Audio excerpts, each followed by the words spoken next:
Good evening, everyone, and welcome to tonight's webinar and panel discussion, which is titled Equality and Respect in Sport, Promoting Gender Equality on and off the Field.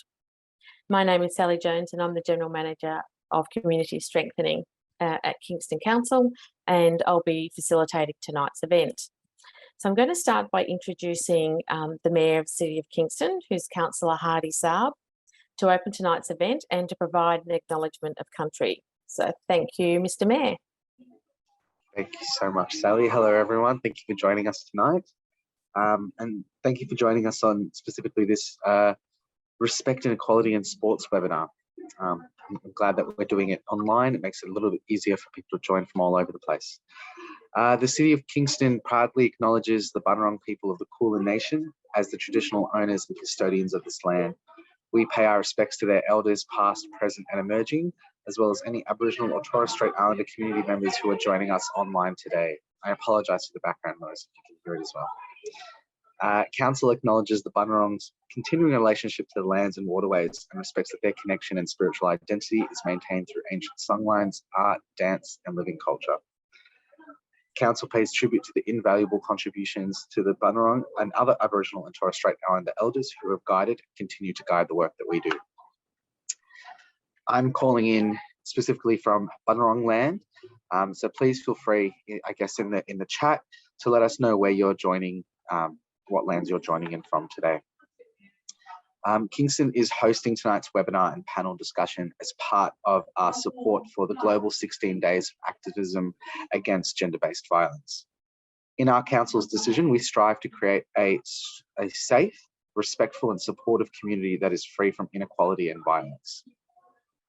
The campaign group Destroy the Joints grim tally counting dead women shows as of Monday, 42 Australian women have been violently killed this year. Preventing family and gender-based violence is everyone's responsibility, and we can all play a part, and it starts with equality and respect. Our discussion tonight will focus on fostering that within sport, in our clubs, and on the field of play. Kingston Council has been working hard to upgrade our older sports ground, including adding female-friendly facilities, and that's an active piece of work that we've been doing through all of our grounds. We want our clubs to be able to accommodate every young sports person, regardless of gender, by creating spaces where girls, women, and gender-diverse people feel they belong too. It's a step in the right direction in building a Kingston sporting community with equality at its heart. Removing gender-based barriers allows our young residents to be the best they can be. Tonight, we have some pretty amazing people who will be joining us, who are passionate and knowledgeable, and we'll explore further how sport can establish safe spaces where a toxic-free, gender-equal, respectful culture can flourish. As key members of our communities, sporting groups are perfectly positioned to help reduce future gender-based violence. Engendering a culture of equality by challenging gender stereotypes and discrimination will have a hugely positive societal impact for us all.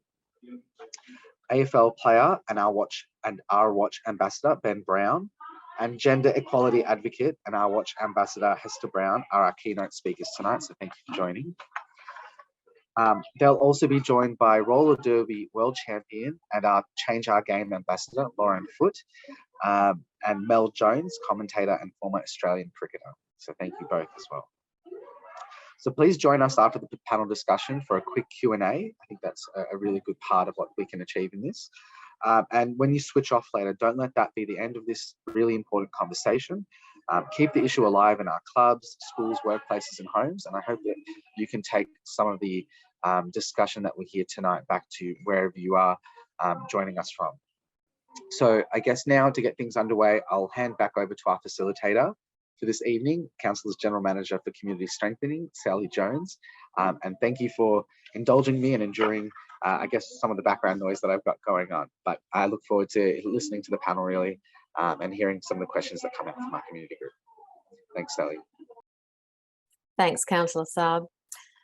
As the Mayor mentioned, the 16 days of activism campaign raises awareness about the impact of violence on people of all genders. In particular, however, the campaign calls for prevention and elimination of violence against women and girls who overwhelmingly experience disproportionate rates of gender-based violence.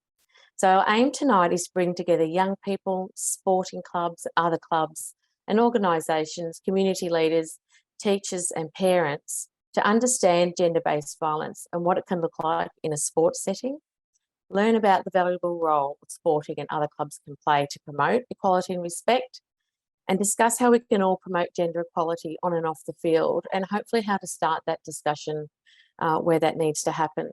Just before we get into our panels and ask them to talk, I just want to go over a little bit of housekeeping. So the webinar is being recorded and it will be made available to anybody who has registered after the session. So please be aware of that. Your microphones are muted. However, there's going to be an opportunity to submit questions to the panel a little later via the chat box, if you'd like to do that. This is a safe and respectful space for all attendees and speakers. We're going to be discussing sensitive content tonight and recognise this might be difficult for some people. So you are encouraged to look after yourself and take a break if you do need to. Our speakers can't provide individual support, but a reminder that if you or someone you know is experiencing family violence, there is 24-hour phone and web support available through 1800-RESPECT and safesteps.org.au. I'd like to introduce our keynote speakers to get us started tonight. So we have Ben Brown, AFL player and Our Watch ambassador, and Hester Brown, gender equality advocate and Our Watch ambassador. Welcome, Ben and Hester. Thanks very much for having us. You would think I'd be used to introducing myself over Zoom by now, but hi, my name is Hester. I'm a marriage celebrant, so I do a lot of talking over Zoom lately. And I'm a gender equality advocate and I'm a mum. We've got two beautiful little girls. And on that note, if you hear any noise in our background, it's bedtime. So you never know what can happen. We're speaking to you tonight from the never ceded lands of the Wurundjeri Wurrung people of the Kulin Nation. And we would like to honour this land and its traditional and continuing custodians. We pay our respects to elders past and present, but we'd also like to acknowledge any other Aboriginal or Torres Strait Islander people who might be joining us on this webinar today. This always was and always will be Aboriginal land. Just to kick straight off into it, I guess, personally, I've always been really passionate about gender equality. I came from a really long line of strong, fierce females, but the privilege that we've had, education and personal fortitude, unfortunately, hasn't been enough to prevent us from experiencing gender-based harassment and violence. For Ben and I, sport has given us a platform and with it a responsibility to speak up on the issues that we think are extremely important, and this is absolutely a huge one. We became ambassadors for Our Watch, which is the leading national organisation of prevention of gendered violence. Tonight, we're here to talk to you about this because we care about it so much. We think it's so important, but also because we think that we have a lot of power, all of us have a lot of power to do something about this. And we think that particularly tonight, as the topic is respect on and off the field, we're going to be talking a lot about it in a sporting sense, but we do think it's relevant to everyone. And everybody has their own influence. Everybody has their own communities that they can be a leader in this space in, even if this is something that they're new to. And it's really nice to hear about what the council is doing to ensure that all genders feel included in sport for the City of Kingston. So that was really nice to hear about. We don't just want to talk about men and women today, and it was really lovely to hear the Mayor say that as well. So we know from the statistics as well that members of marginalised groups, particularly those with multiple intersections of marginalisation, are at actually greater risk of gendered violence, sexual violence and harassment. So today we want to make sure that we're not only saying men and women, but we're also thinking about people who might be non-binary or gender diverse, and thinking about all of the intersections that exist within that as well. The big picture is ending gender-based violence, but obviously we have a lot to do in that area. And I think a lot of people will have heard the stat that's quoted a lot, and that is that on average, one woman each week in Australia is murdered by a current or former partner, and that is heartbreaking. disabled women, trans women, women of colour and First Nations women are at an even greater risk, as I mentioned before, and we think that's completely unacceptable. The reality is really terrifying, but actually tonight we don't want to spend all night talking about that. What we really want to do is give you something to work with, maybe something to take away and put into practice in your communities that can help us all be part of changing this story. What we want to talk about is often referred to as primary prevention. So that's the idea that in a society that has gender equality, gender-based violence is far less likely to occur. So in order to prevent gender-based violence, we need to look at ourselves, our communities, and ask ourselves, you know, what are we doing in our relationships? What are we doing in our spheres of influences, in our schools, in our sporting clubs? Are we modeling, fighting for and promoting gender equality, or could perhaps we all be doing a little bit more? And I want to make this really clear from the outset too, that we truly believe that ensuring our society is more gender equal is good for everyone, not just for women or non-binary people, but also for men, because we believe that the rigid stereotypes that the patriarchy place on men is actually having really serious negative outcomes for men's health. So we think this is a really important issue for everyone, and also something that everyone can be a part of doing something about. Yeah, and I suppose this is where I come in, because my experience of advocacy in this space is actually relatively recent. I grew up in a family of 6 boys, the eldest of 6 boys. So myself and my brothers probably didn't have access to the breadth of worldviews that perhaps Hester did growing up in a household that was predominantly female. So it probably did take me a while to get to the point where I was able to understand the privilege that I hold and walk through life with, and also, I suppose, to accept that there was actually something that I could do to change what was going on.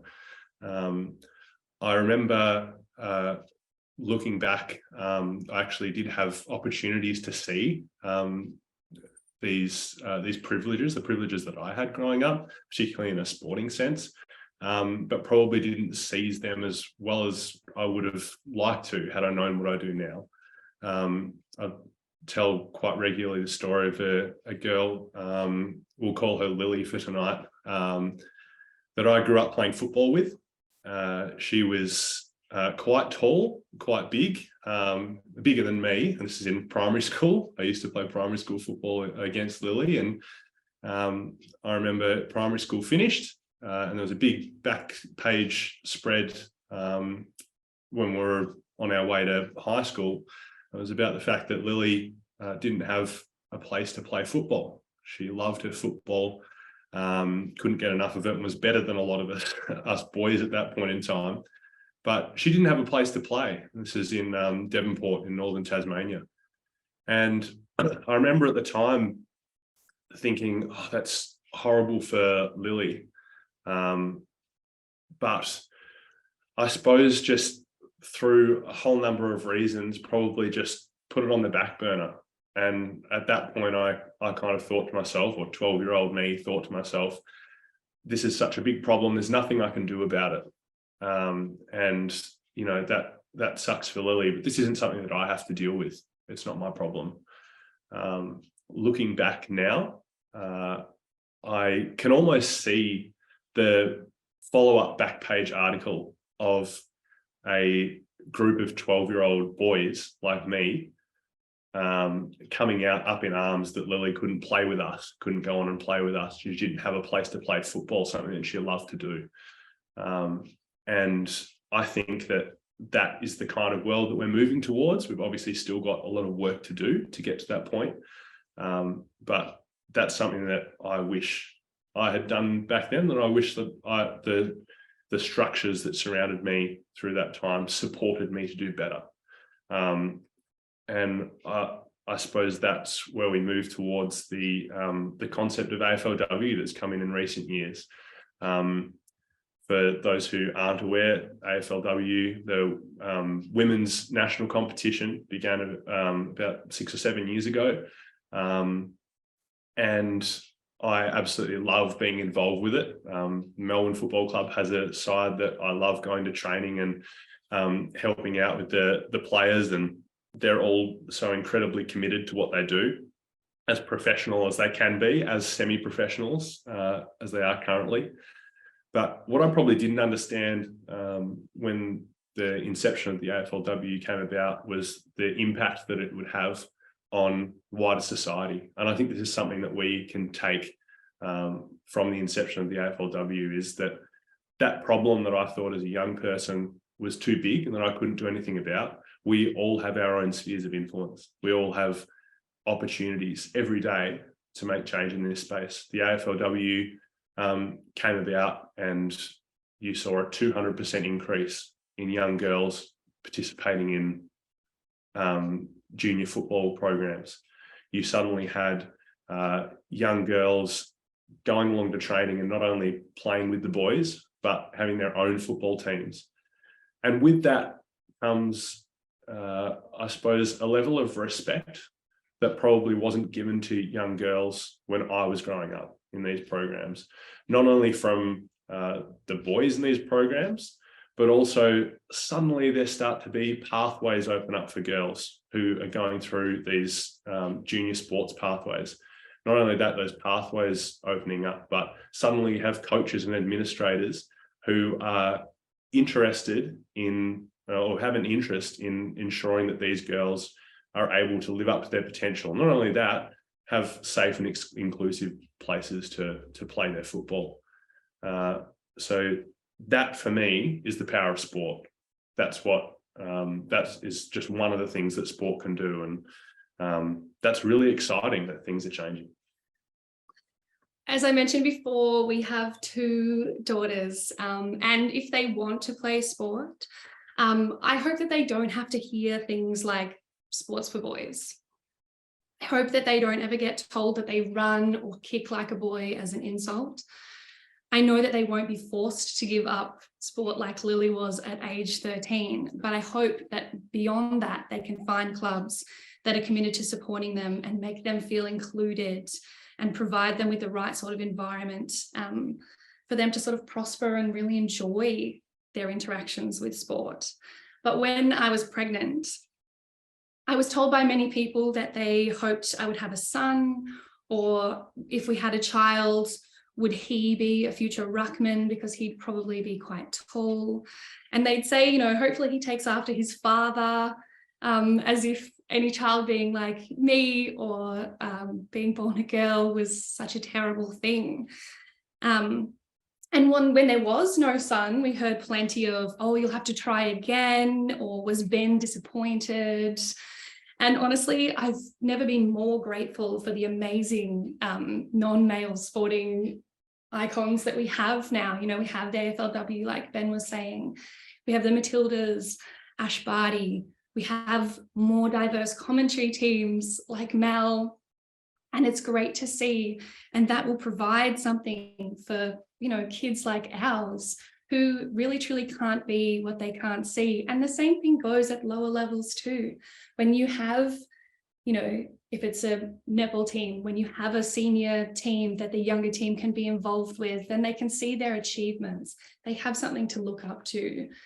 They have places to go. And I think that's really heartening. And the way we're talking and the language we're using in those environments has a really big impact on what we're modeling, yes, to young girls and young children, but also to those young boys who are hearing that.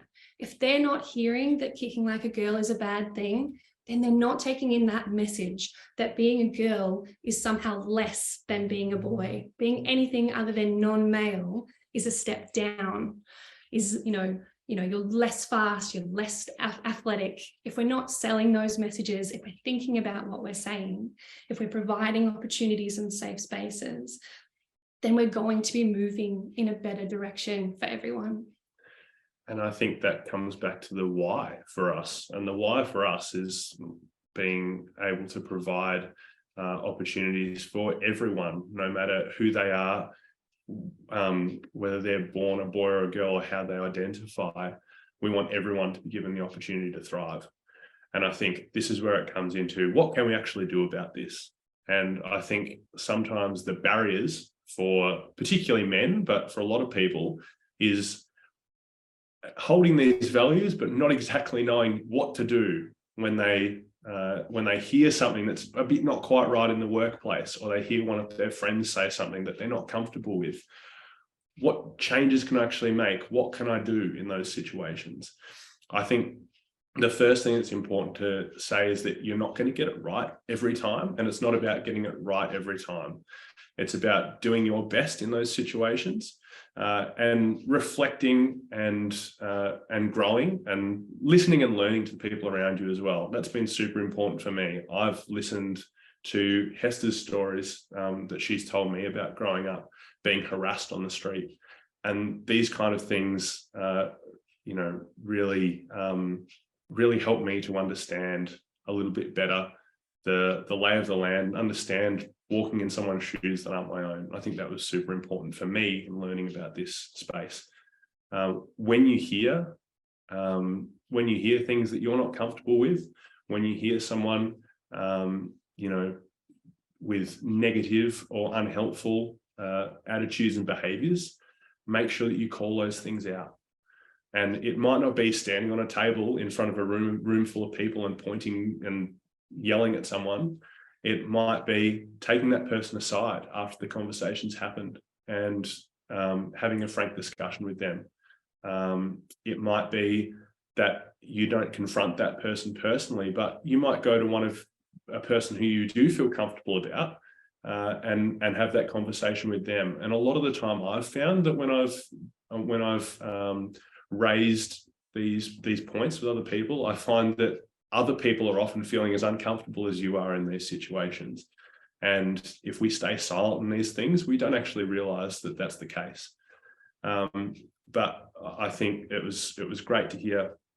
It was great to hear the mayor before speaking about a few of the things that the council have been doing, as Hester said, to I suppose make change at a community level and an organizational level. And that's something else that you can do within the organizations and spheres of influence that you have, looking at these spheres of influence and going, where can I make changes? What things are we doing well and what things can we be doing better?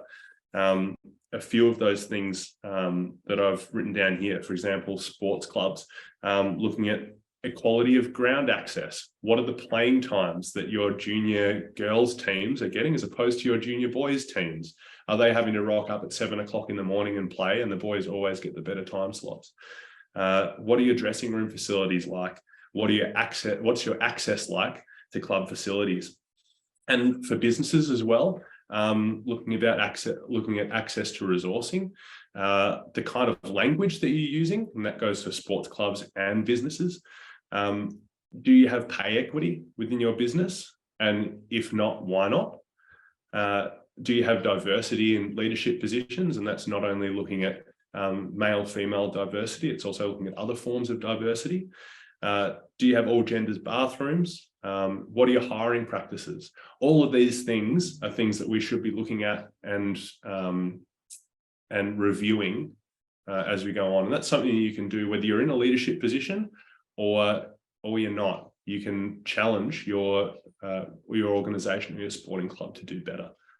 And the most important thing, I think, is for men in this situation, some of these conversations are going to be uncomfortable, and they're uncomfortable because they should be uncomfortable. We should feel uncomfortable as men about the statistics that Hester pointed out before, that 1 woman a week is dying at the hands of a current or former partner in Australia.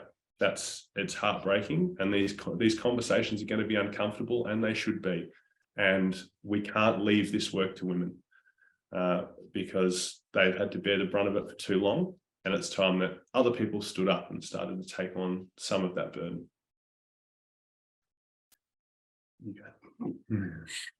We feel really privileged in many ways, and obviously we ourselves have a lot of personal privilege. but we've been able to learn from the activism of others over our years in this space. So we're actually going to pop the names of a few people outside of the panel tonight, who you should definitely also be following, in the chat. And that's because one of the most simple things you can do from today, if you do use social media, is to seek out these people and more people with whom you feel like you can learn things from in your online interactions. And then you can get a diverse understanding of other issues. And yeah, when you're scrolling, you can be learning too. So we're going to pop some names in the chat that if you're interested in, you can check them out too. Thanks, everyone. Thanks so much, Hester and Ben. That was fantastic. It's so interesting to hear you talk about your own experiences and stories and what you've learned and what that means for you, particularly, I suppose, now as parents as well. And to hear about, I mean, I think it must have really stuck with you, Ben, if you're thinking about something that happened when you were 12. The fact that that's still having an impact and you're talking about it, I think is fantastic. And you were probably always going to be an ambassador, I would say, in this space. So I really appreciate that. And I think also, Hester, reminding us of the complexities of these issues when it comes to intersectionalities as well is really important. And that's something that we've recently been talking to our council, and our mayor will know that we have all councils, and we're one of them. We have a health and wellbeing plan. And we had a discussion just a couple of months ago about, you know, this is a health and wellbeing plan with different parts. And in fact, there are people that need all of those parts in a health and wellbeing plan and don't necessarily only identify with one part of that. And in order for us to make sure people are safe, feel safe, equal and respected, we need to consider that as well at a broader level for our community. So I really appreciate hearing what your stories are, and I suppose what your vision is for our growing society and our community, and what you're willing to do to commit to better outcomes. So thank you so much for sharing that. And for anyone that's on the webinar, if you have any questions for Ben and Hester, please hold on to them, because we can come back and we can pop those in the chat. I'm just going to keep us moving forward. We will have a Q&A after we have Lauren and Mel speak, so I'll just keep moving us forward. We've also got, for further discussion on the panel tonight, in regards to accessibility and inclusion, we've got Lauren Foote, Change Our Game and Proud to Play Ambassador, Victorian Roller Derby League player and 2017 World Championship captain, and your friend and mine, Melanie Jones, OAM. She's a former Australian Test and One-Day International cricketer and current international and domestic cricket commentator and Change Our Game ambassador. So I'm just going to go to Lauren, if that's okay. Lauren, I'm just going to invite the speakers, as I go through the questions, to share any thoughts you have about barriers, challenges, opportunities to improve accessibility in sport. And obviously including women, girls, and also gender diverse people, because that's, you know, such an important aspect of all inclusiveness with sport. So can you tell us about your journey to discovering roller derby and experience around accessibility in sport? Yeah, hi everybody. Thanks so much, Sally, and thanks Hester and Bob for Ben for the introduction. That was fantastic to hear from you. So I play roller derby. I found out about it watching a movie called Whip It a long time ago, and I had an argument with my brother-in-law about whether it was a real sport or not. And I didn't think it was. I thought it was far too cool to be a real thing. And thankfully I looked it up online, and it turned out to be real, and they had a game coming up about a weekend later, and they needed first aiders, and I was studying at the time and had my first aid certificate. So I head on down and went to this shed in Reservoir, and there were people lining up and there was rock music playing, and I creeped my way up to the front of the line very shyly, poked my head in the door, and I think I'm the first aider, and they said, "Where you go?" So I walked in, I saw a sea of people of so many different body types, on roller skates, skating around and warming up. And I don't think I'll ever forget that feeling. It was quite something. I'd been involved in sport my whole life. I'd played netball for a very long time. But there was something about this environment where I saw there looked like there was a lot of people who were gender diverse. There looked like there were a lot of people from the LGBTIQ plus community. And they were on roller skates, which was obviously pretty cool as well. So I sat down and saw the first aider next to me, and I had wide eyes and looked very out of place. And I just said, "What is this?" So she looked at me and said, "All right, welcome," and showed me the rules and everything. And that was it. I was in love. And I think the thing I loved most about it was there were so many different ways to be strong, and there were so many different ways to be an amazing competitor. And I think I'd probably grown up just seeing maybe one or two types of women in sport or girls in sport. And playing netball as well, there was a type of competitor I was used to seeing, and I think that's grown a lot more now. We are seeing a lot more diversity within netball and within all sports. And this was my first introduction that you can be a bigger body, you can be a smaller body, you can wear tattoos, you can look however you want to look, you can be non-binary.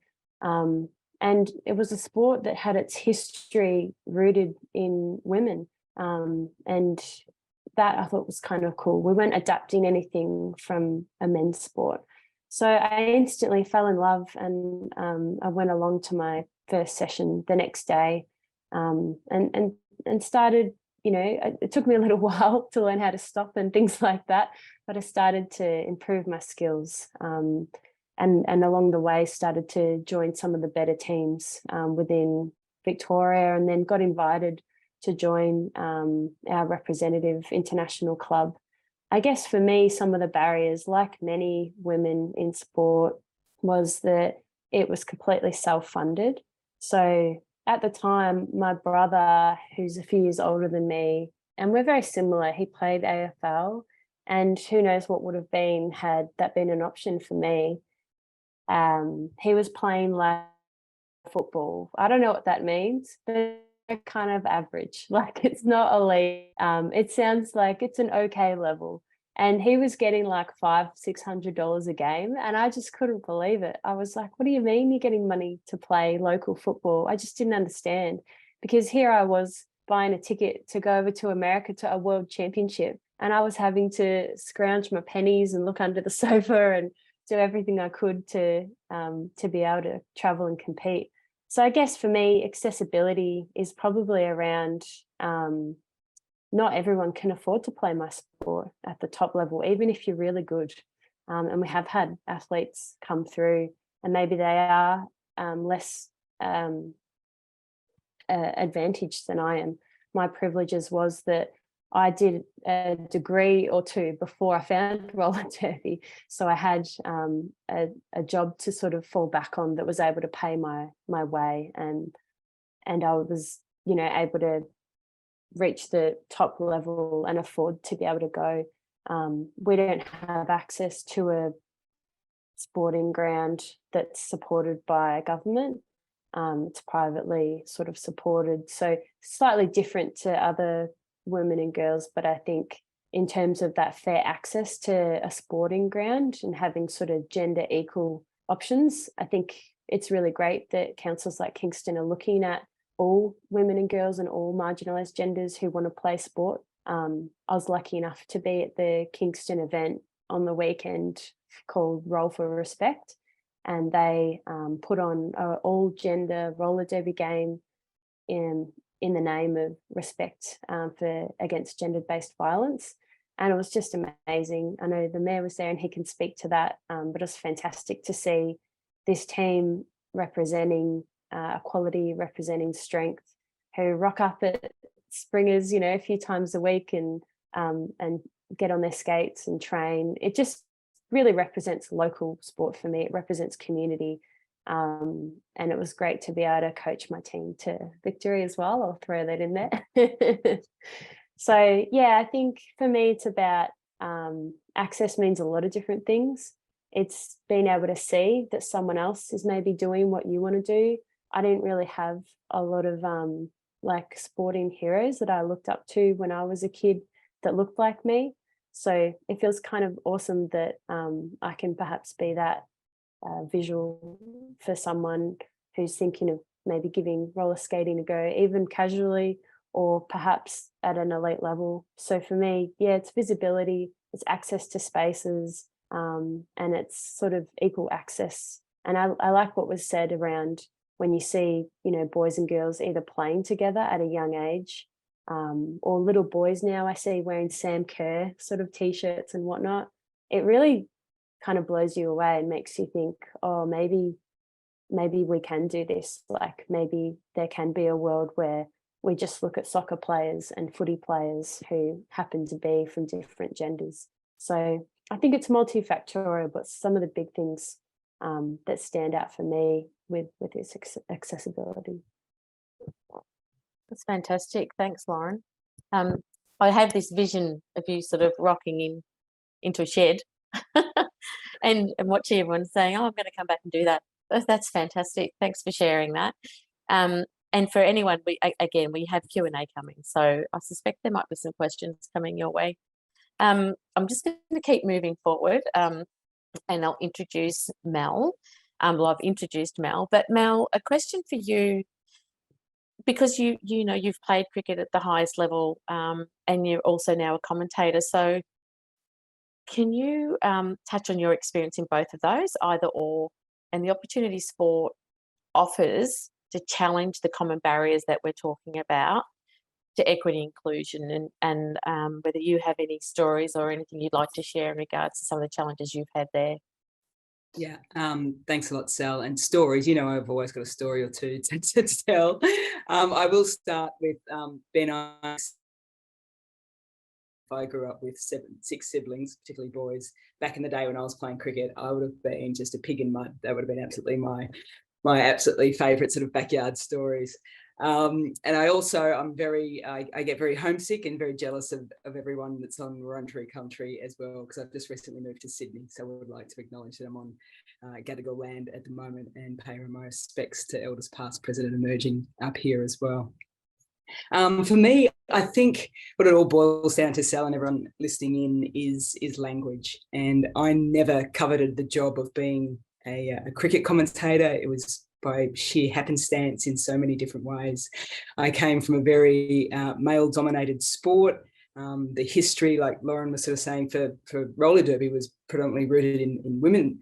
For cricket, it was rooted in men, but only because that was all that was put forward to us. Sort of women's games had a really strong, beautiful, connected history to the game that we're just starting to get our teeth around now, which is lovely. So for me, when I think about gender-based violence, I look at the inequality as being at the heart of it all. And for me, so much of that inequality can be shifted through language. And so not having the thought of going into media, all of a sudden I find myself in there. And that's when all of a sudden you realise you have a voice, not just to talk about, well, that's a lovely shot and what a lovely day. And if it's raining, which often it does, you know, how to talk through rainfill and use different words for precipitation and drizzle and mizzle and all those sorts of things. But you've actually got an opportunity now to either subtly or a bit of a slap in the face to really take on some of the big topics. And I'll say this right from the get-go. So often when we start to speak about this, particularly in a sporting community, because it's one of our largest communities in Australia, it's different though than from schools and workplaces, is that people will say, don't bring politics into sport. And this isn't politics. This is just human rights. This is just about people feeling safe and welcome and equal. And I found that out in my sort of story. Here go the story, Sal, so strap yourself in, is when I first started commentary, it was back in 2001, and I missed out on being selected for the Australian women's cricket team. I happened to be over in England, and it was when they were first starting to televise women's cricket. So Sky Sport over there asked if I would commentate on the Australia versus England game. And I said no. said, why would I want to be commentating on a game that I want to be playing in? I mean, that just seems silly. And they said, well, you get paid 300 quid. And I said, tell me where, when, and what to wear. This is fantastic. So I'm getting paid. I never got paid like Lauren spoke about with roller derby. You just don't get paid in women's sport back then. So I thought, this is great. This is my way of actually getting back at the team, and I'm earning more than the entire two teams put together. And I rocked up, and I ended up being really excited about it, because all of a sudden now there's women's cricket on the big stage, you know, up there with the guys. They're on Sky Sport in England with the big commentary team. And we had David Gower and Ian Botham, and apologies if you don't sort of know the old names of cricket, but they're sort of the doyens of both playing and then into commentary as well. And so I get into the commentary box. I've got no idea what I'm doing. No one tells me what to do. And then it started. And here's me being an Australian international player, getting all excited. And within the space of about 2 deliveries, 2 minutes, I'm like, get me out of here. They did not want to be there. So when I talk about language, I don't just talk about verbal, I talk about body language, the physicality of people as well, when all of a sudden they're in the same space as in this space in as terms of women. And you could tell that their overriding sense was that for them, as these male legends of the game and in the commentary box, to be commentating on women's cricket, it was like a punishment. And so immediately I see the women's game as being subservient to the men's game. So straight away, there's that inequality base that I had to battle with for the first couple of years of commentary. As women's games got televised more and more and more, I started doing a little bit more. And then I find myself in the Indian Premier League in 2015, which is the world's biggest domestic competition. And I thought it was going to be horrendous. So I braced myself this time, thinking that commentators didn't want women in the commentary box because they're going to take their jobs. They wouldn't know, they don't know what they're talking about. They haven't never played men's cricket, all those sorts of terms. And I got in there, and a commentator and I both went for the mic at the same time. And he put his mic down and he said, go, I'd love to hear you speak. And I'm like, oh, wow. So I spoke, and in the commentary box, it was great. And then later that night, I heard this phrase, which I thought was the best thing I'd ever heard, was, oh, Jonesy, she's one of the boys. And I'm like, yeah. And then I realized that's actually not what I wanted to hear either, because all of a sudden I was shape-shifting myself to fit into the men's world of commentary and how they behaved. You have a beer after the game, all these things, which, I didn't mind doing. But again, I'm maneuvering myself to fit their world, and they weren't sort of shifting things to allow me to come in and be my own authentic and true self. And they would absolutely die if they knew this and I was saying this about them. It was their way of trying to be inclusive, but at the same point in time not being inclusive. And so things certainly have shifted along the ways. These days I can get on commentary, and if we had a women's test match in England, which we did recently, women are still wearing whites, which is another debate we can have over in women's sport about uniforms and girls and women not having to wear white clothing. We've seen it in Wimbledon and the discussion there of changing that, where my Sky producer, who's a man, came on and he said a player had left the field, and it was basically she got a period, and all of a sudden he's talking to me in the commentary box off air at the time saying, how do we frame this so that we can start to talk about things differently? And that's where you start to go from hating my first ever experience in the commentary box all the way to talking about things like this, that you can sort of see where that language shift has really started to happen. So the other thing I'll finish on very quickly is, I think one of the big ones is that athletes, former, past, current, who do the wrong things, whether it's sexual assault, language, away from their sport or within the sport, that's the space that we need to be better at. And I think of Chris Gale back in the day with his interview of Mel McLaughlin, Kobe Bryant, who's passed away, but he was the best player ever.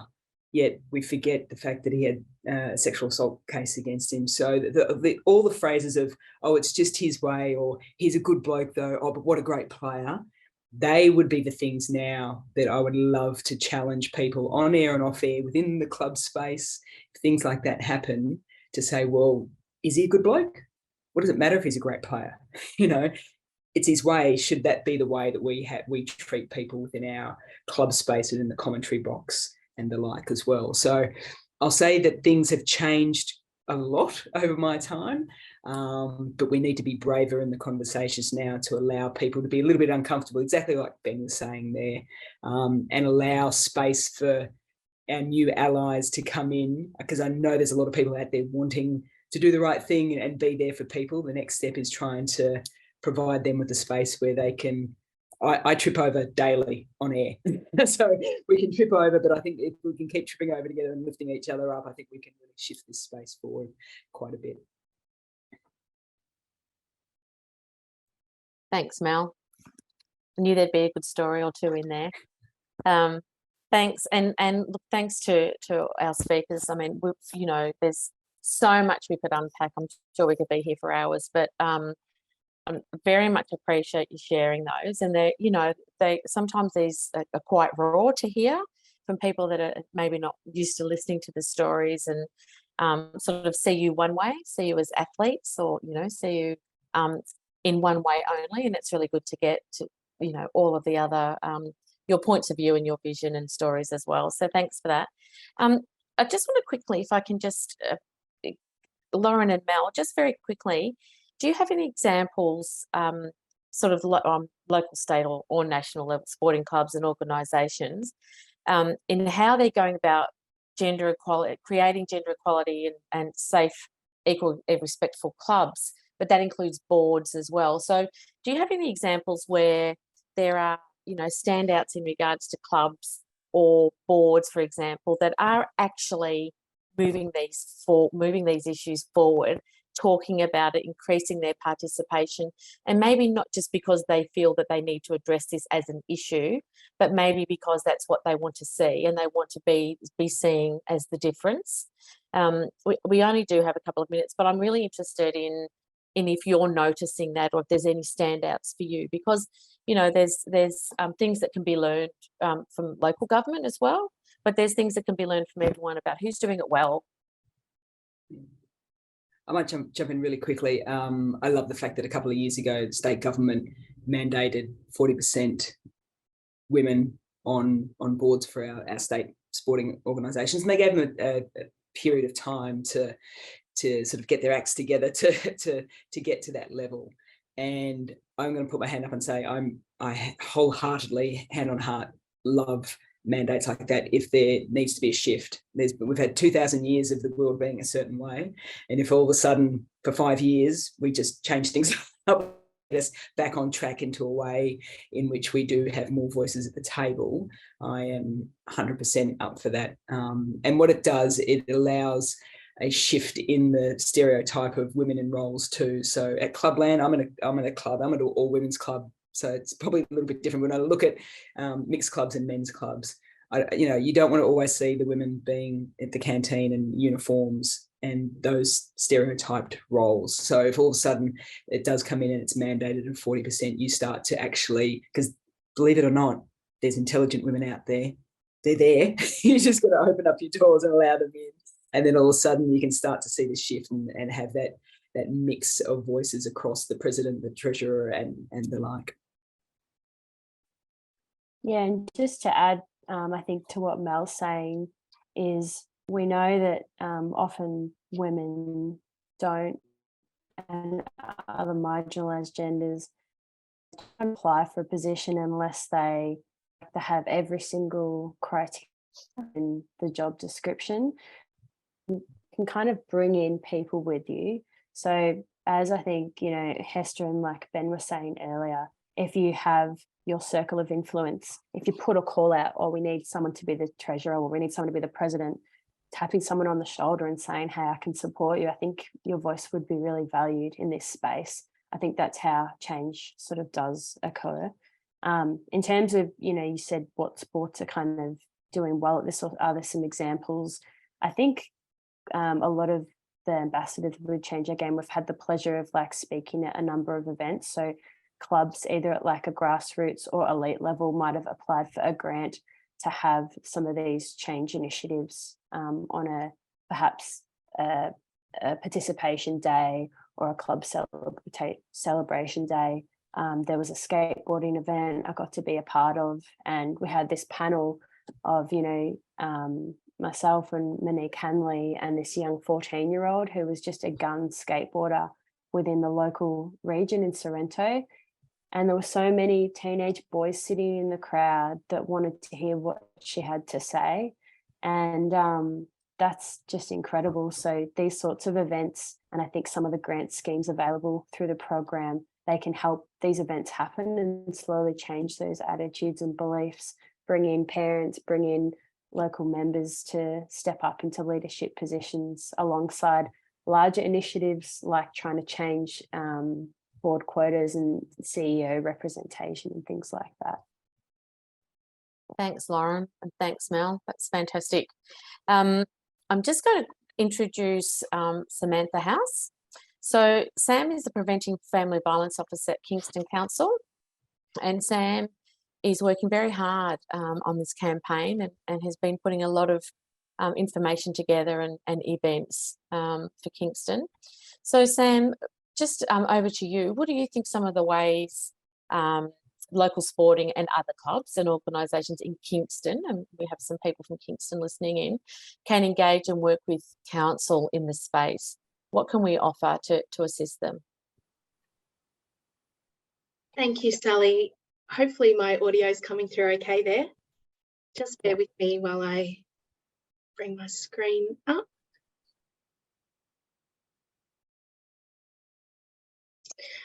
So thank you, Sally. I'm really happy to share that there are a number of ways local and grassroots clubs, organisations and community groups can work with us here at Council. We'll also send an email after tonight's event to everyone who's registered, containing the web links to some of the opportunities I'm about to mention for further information, and my contact details are also on the screen if required. So firstly, our public health and wellbeing plan sets out a clear goal to reduce the prevalence of family violence in Kingston. And to achieve this, Council has endorsed 10 annual strategic actions developed with our community and sector partners that provide opportunities for local clubs and organisations to work with us to prevent family violence and promote gender equality.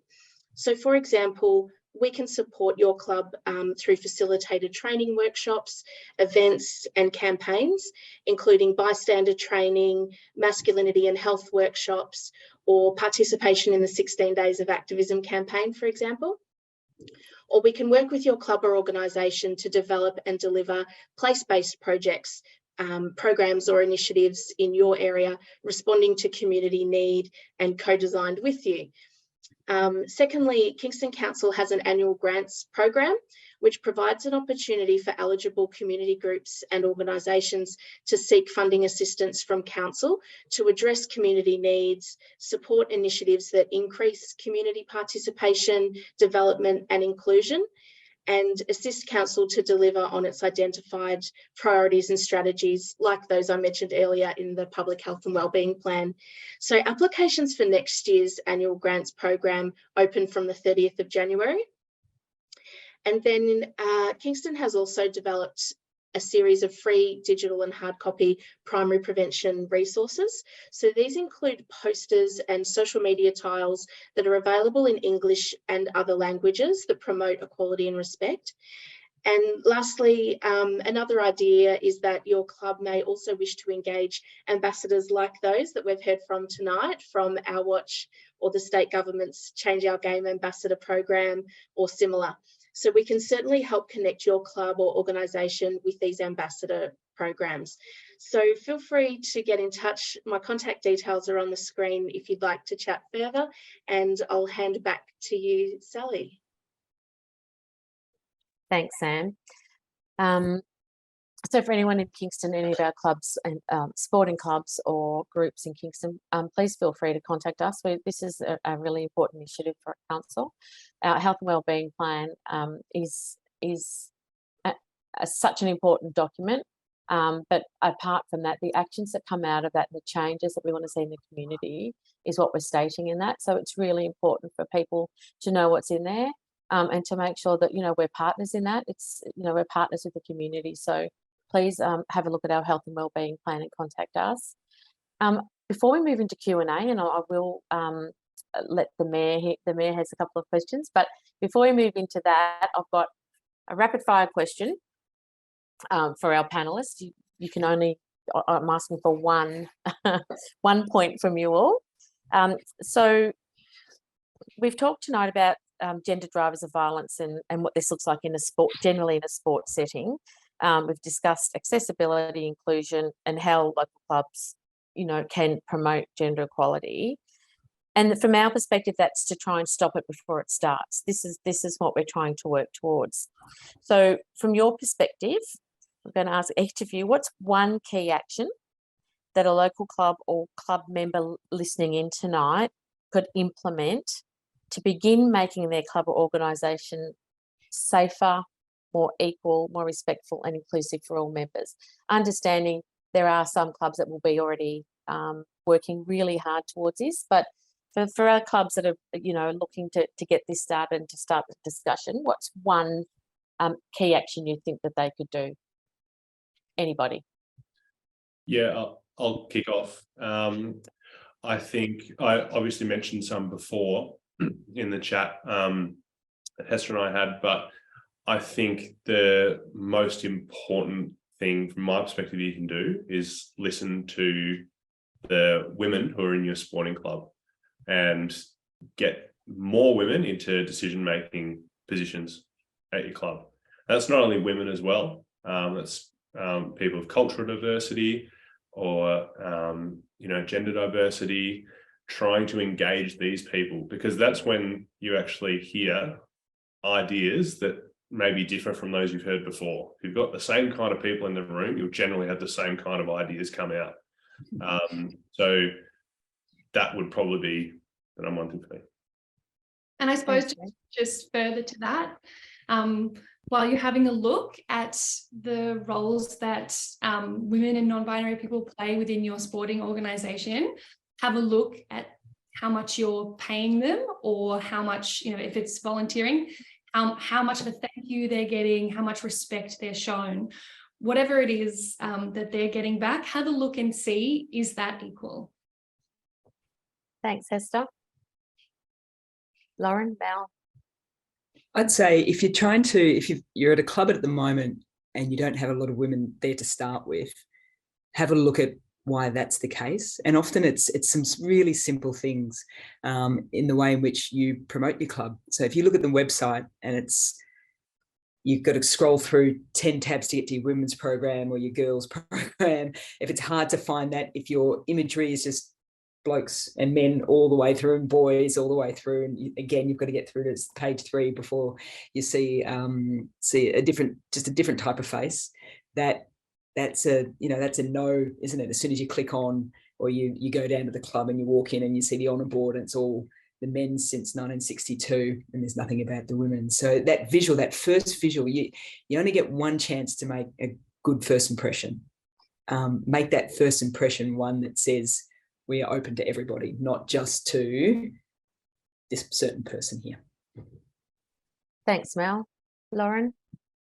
I think that's a great point, Mel, in terms of inclusive advertising, ensuring there's a marketing guideline that you can download from Change Our Game that has sort of participation and social focuses, rather than competitive language to help try to onboard people that might not feel quite ready. My comment was going to be around sort of mixing the club social events. So I was lucky enough to go to La Trobe University Football Club and do an education there quite a while ago. And what they'd been doing in the pre-season is the men's and women's teams had been training at the same time, and then they'd have a feed together afterwards. And the club had reported back that it was a really good opportunity for different people to mix in and socialise and hold that mutual respect that we're all club members, we're all here supporting each other to get the win. And it just provided a great space to perhaps break down some of the misconceptions or any of the funk between the two different teams, and come together with the, thinking about the club values. So that would be my sort of thought, is to think about getting the whole club together and mixing who socialises to try to have more gender equality. Thanks, Lauren. Fantastic suggestions. Thanks. I really appreciate you sharing those with us. I'm just going to go to some questions. I knew we'd get a few, but before I go to the questions in the chat, I know that the Mayor wanted to add, I'm not sure if you wanted to add something, Councillor Saab, or ask a question. It was just a little commentary and some questions. I was taking notes. I don't know if anyone saw me furiously typing away as everyone was talking. But thank you, Sally.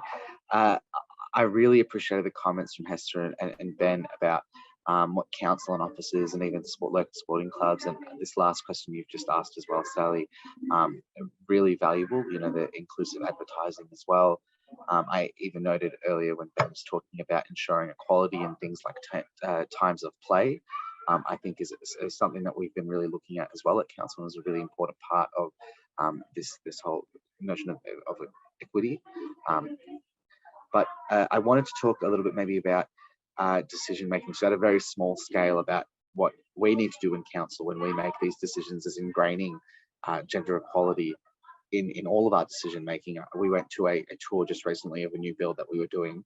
I won't say what the facility was that we were building, but one of our female councillors noted immediately when we walked into the bathroom, thinking, well, this doesn't look like we really thought about the design for where are we going to put this, where is this part of this. Not really having that kind of inclusive design in mind, I think, is a really important part, which really goes to what you were saying, Ben, about ensuring equality in not just times of play, but even in the decision making, not necessarily just the opportunities. And I really appreciated when you were talking about the behaviour and calling it out when we see it, Hester. But one question I guess I had for the both of you as well, when we're talking about calling it out, as we've moved into this, I guess, the social media kind of online environment, calling out behaviour is really good in person, but sometimes it's so reactive. When we do it online, it's a little bit late. What kind of practices do you see as good ideas, or how in which we can call out that sort of behaviour that we see online? Would be something that I'd love to hear your opinions on. Yeah, it's a big question, and it's a difficult one to answer because, as you say, being online in that scenario, it can be at times more direct, and at times people can potentially take things in a different way to how they're meant or how they're presented. So it is a difficult one. I think there are limits to what you can sometimes do online. A lot of the time, particularly with the if you're looking at Facebook comments or Instagram comments, a lot of the time the people that comment on these things are at either end of the spectrum. And so sometimes there's going to be very little that you can actually do to get through. And maybe it is simply putting your comment out there and something that really resonates with your values. At the end of the day, it has to be a conversation that is safe for you to be participating in, and that you're making sure that other people in that scenario feel safe, because there's so many different people interacting online, and sometimes it's difficult to, I suppose, work through all of the scenarios that can take place. So making sure that people are feeling safe in those scenarios. Yes, not walking past it, but also knowing that there are sometimes scenarios where you can't actually make the inroads that you'd like to online. But I think it's just about doing your best to live to your values in those situations, I would say. Yeah, and I would say two things about that too, going on from that. Some of the scenarios that are going to be unsafe sometimes can be commenting on, like, I think Facebook posts or Twitter can be very unsafe places sometimes, especially for certain people to comment on. And also understanding, particularly if you're a part of that marginalised group, that it should not always be your work to do. So sometimes interacting with especially like the classic troll, that's unsafe, probably not your responsibility. And possibly the responsibility of whoever is moderating that page to moderate out hate speech, dangerous people, any of those comments that are not about an honest interaction or trying to learn. And because we don't want people who are putting their heart and soul into arguing with a troll who is then going to make them feel unsafe, send threats. You don't want to be putting yourself in a situation like that. But when you are in a space that's safe, when you are engaging with somebody who possibly does want to learn, what I do actually say to people is that online can be a really good practice space, because you do have time to think about what you want to say, and you do have time to react to what someone says back to you. So if you're engaging with someone who you know is safe on this kind of discussion and they're saying, oh, I just don't get it. Why isn't it all about violence against men? Then you have time to go, okay, I'm going to have a think about that. I'm going to do whatever it is I need to do first, and then I can respond to that when I'm ready. And now that I know that I'm in an okay environment. And once you've had that conversation, maybe online, maybe when you're texting your uncle, I don't know, you get more confident in what you believe and how you want to say it. So then when you do have to come up in person, you feel confident to respond because you know what's helped in the past and you know how you want to get your feelings across. So if it's the right environment, online can actually be a really good practice space for your advocacy. Thanks, Hester. Thanks, Ben. Thanks, Councillor Saab, for your question. I'm just going to move across to questions in our chat. I've got one from Hannah, and I'm not sure who this is for, so this is for any of our speakers. Do you think that as we start to see more professional women athletes and opportunities in sport at an elite level, that it has a flow-on effect, small local sporting communities as well? What are your thoughts on that?